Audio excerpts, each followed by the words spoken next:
I'm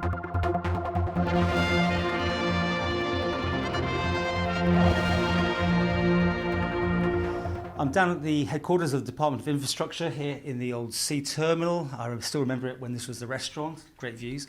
Anyway, with me is Jason from the department, and I think it was about 18 months ago we were talking about this app you brought out about Report a Problem, and you got news that version 2, the upgrade is out. Absolutely, we're obviously coming to winter months now, and we've taken a lot of feedback from the customers and stakeholders we've got internally and externally, and so we're going to regenerate our app, hopefully be live mid-November, giving us a bit more of a user-rich feel for it, and also a lot more functionality for ourselves, back-end for reporting functionalities.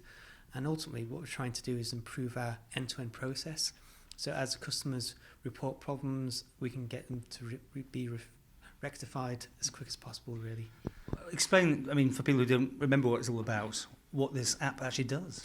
Yeah, basically if you come across a pothole or any of the anything you think is danger, street furniture, red lights are out, you can report them on using the app or the actual website when you get to work or when you're just near the site itself.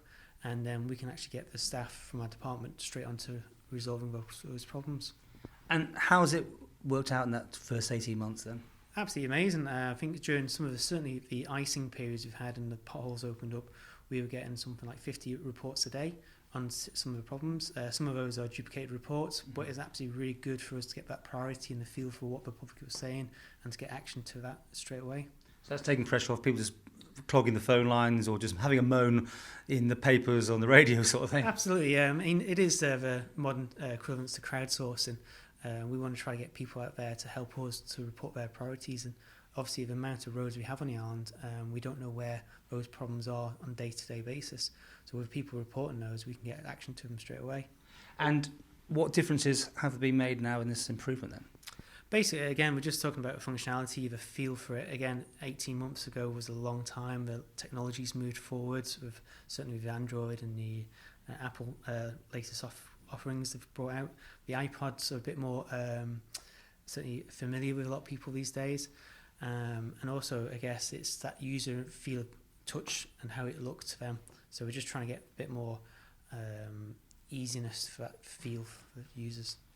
So you haven't actually got it out yet. It's got to be approved. I know Apple, for instance, has to go through that process and that sort of thing. But you hope in the next month? Yeah, we're hoping to be sort of mid-November. Ideally, these things don't really come into play until the real bad frosts and the snow starts coming in. But it'd be nice to get out there early on so people have it available for winter storms, for example.